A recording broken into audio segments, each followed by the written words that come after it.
Hey there, it's Derek here from Pacific Coast Auto in Japan, and this is a year 2000 Toyota Crown Athlete V station wagon version. And so the Athlete V, coming with a 1JZ single turbo version of the engine, puts out 280 horsepower if you trust Toyota. Otherwise, it's putting out closer to about 300 horsepower. This is in a rear-wheel drive format. You can get these Crowns in four-wheel drive, but just never with the turbo engine. Now this one here is a peach of a car in great condition, and these Crowns are getting expensive because people know what they have now. That 1J, that's a great engine. And then plenty of tuning ability if you want it to. Basically, this is like a station wagon version of the Chaser or the Cresta or something like that. Or if you know the Crown name, you'll know that it holds a lot of prominence around the world. Not getting a proper focus there. Here we go. So 88,000 original kilometers is quite low. We're getting a little bit of a vibration in the car, and so you're gonna want to check motor mounts and whatnot. And then we also have the airbag lamp flashing there. Have a good little rev here. So it sounds quite nice. I'm not gonna rev it too much because this is somebody's car. That's right, it was bought from auction here in Japan for export over to the USA under the 25-year rule. Not all of these Crowns are legal yet for the USA, so if you're outside of the USA, you're going to want to buy them before they boost up in price. People love them. They'll pay a good amount for them. And this engine is a lot of the reason why. Okay, so engine coolant and oil are both looking okay. No worries with those that I can see. We're going to close the hood now. Okay, quick little look at the car with the hood closed. And by the way, this was a bit of a unique circumstance, but the customer came by here in Japan to put his own wheels onto the car. So you can see he bought these in Japan, came by and put them on while the car was in our possession. And let me just, set the camera for something there. Make sure that I'm still recording. Yes, I am. Good. The wheels are a little bit the wrong size. You can see the circumference of the tires are too big. Jacob just took the liners out, so I think it can ship this way. But I gotta say, the lug nuts are not the correct kind of lug nut for the wheels. These wheels need a 45-degree taper, and it's got the original Toyota flat taper lug nuts on it. So those aren't going to be good for driving it to the port. We'll need to get you some new lug nuts before it goes out of our possession. Okay, so the year 2000, January, pretty much as new as you can import within, I guess, 9 months of being legal. So yeah, pretty new. Crown Estate Athlete V, 2.5 liter engine, option grade 4, interior B with a sunroof. Okay, and power steering, power windows. Pearl two-tone, the pearl and silver, very JDM, early 2000s kind of look.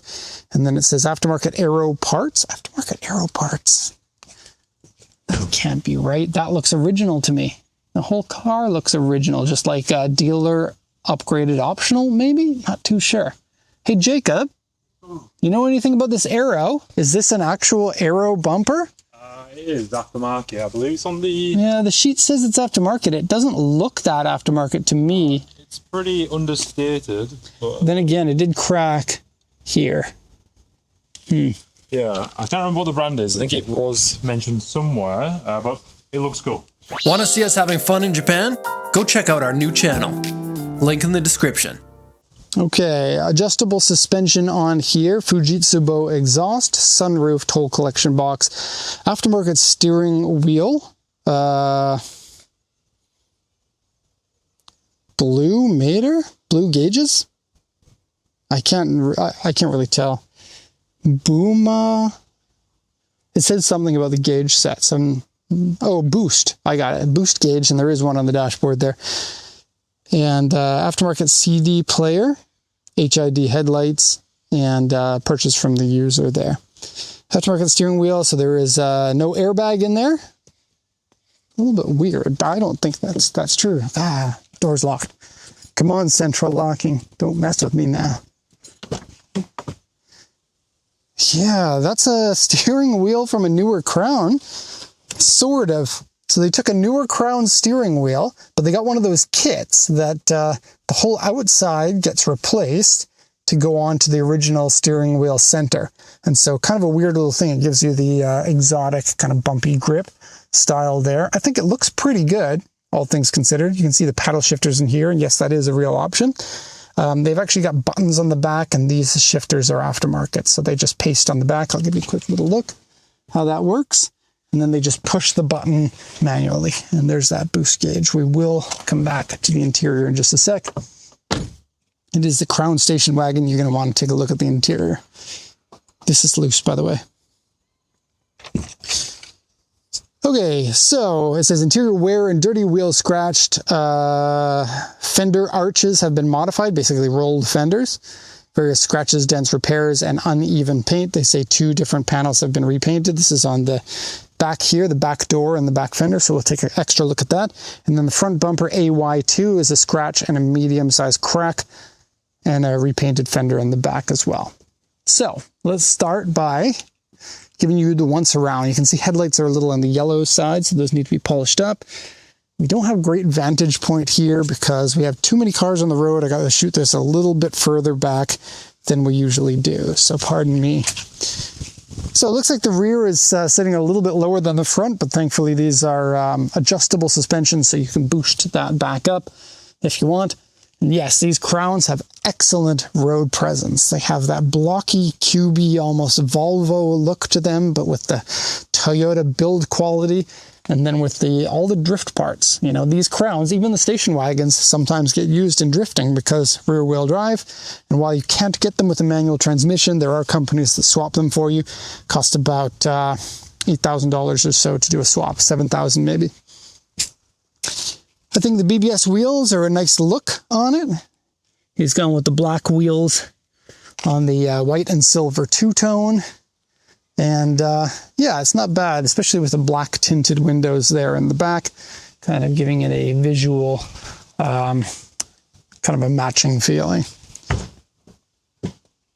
This car was driven just a little bit north of here. It says which area of Japan that the car's registered to.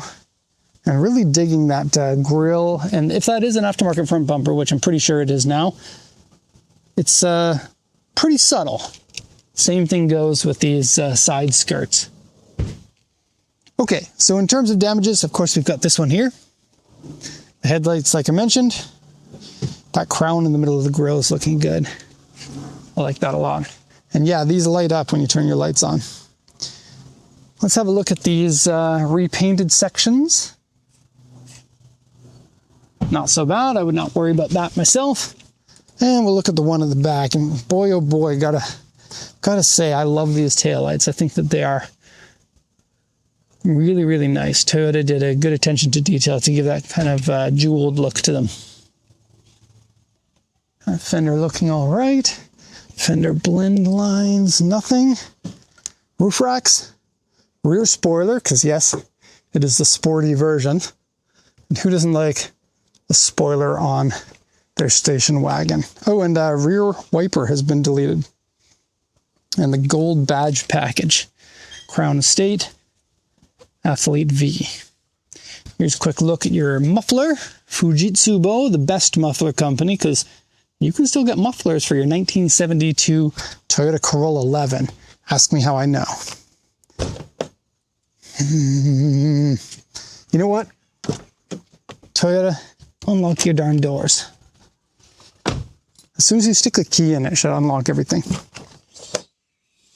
Wow, look at that. We've got the original wheels and tires in here. Didn't know that. Okay, so it's looking pretty clean in here. It does have the wheels and tires in the back. I believe it must have been the owner of the vehicle who did that, because he was the one who installed them. Let's just, oh, we can't. Yeah, that seat, I wanted to click it into place because you can see it's a little bit further forward than the other one, but I think it's because the wheels are in the back. Okay, close this up. Quick look at the back. Toyota Crown. This is essentially a Lexus quality vehicle. Toyota Crown has been the flagship of Toyota's line for some time, and it was this generation that, in my opinion, and many other people's opinion, is the top quality version of it. Not only is it high quality, back when cars were built to last, and built to, not be as cheap as you find them nowadays. Now, don't get me wrong, I really like modern Toyotas, but I don't feel like they made them as well as they used to. This is especially the case with the most modern version of the Crown, which you're getting to see worldwide now. It's no longer a Japan exclusive, but there's something really special and nice. It smells nice in here too. A little bit of a staining in the right here and a few others down there. You also get your own little light up here, and they've been changed over to LEDs. And this one here is a place that you can hook the back net. That let me just double check to see if it has that option. There's like a pet net, and you can have them. Yes, it does have it. You can see that it's in the back of the seat there, and then it can clip up there, so you can have your dog in the back with those seats in place. But if your dog wants more space, you can flip those seats forward, and then you can have the nets still in the back, reaching up to the top. So it kind of keeps your dog in the back of the vehicle instead of up front, jumping on your lap, getting in the way of the airbag when there's an accident. Okay, door cards here on the front. I'm looking at a cigarette burn right there. These open up. I think the audio is pretty decent in these. And then look at this, the steering wheel even kind of matches with these. Nice attention to detail there, considering that's an aftermarket part. Okay, while I have seen these with leather, most of them come without leather, because generally speaking, the Japanese buyers don't want to have leather seats unless they're going to buy a European car. It's a little bit of a weird thing, but the buyers for these luxury Japanese vehicles, aftermarket pedals by the way, tend to not want the leather, and I don't blame them. The leather gets really hot in the summer, and Japanese summers are obscenely hot. So these seats in great condition, not very much wear. Sometimes you'll find some wear on here from people, putting their arm on when they're driving, but not in this case. This is all looking free of any scratches. We have an aftermarket head unit. Doesn't smell at all of cigarettes. This has been used. Probably one cigarette burn in the door card there, and then no one's ever allowed to smoke cigarettes in my car again. At least that's what I would do. Aftermarket mount put on here for a stereo that used to be there. And it looks like they used to have a wire that ran across here because there's some double-sided tape that should be easy to take off. Hidden box. Glove box with some things in it. Aftermarket mirror. Lots and lots of LED lights up there. And tilt and retracting sunroof. Yeah, I don't think it's been smoked in very much. Can't really smell anything. I'm not seeing any staining in the fabrics of the headliner from cigarettes. It's looking pretty all right. Okay. So I think it's time to say goodbye to this vehicle.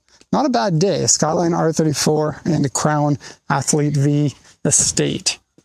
What's next? I think I got a couple of MRSs to take a look at.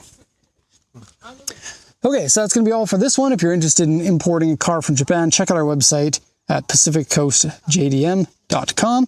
My name is Derek. Thank you for watching, and have a nice day.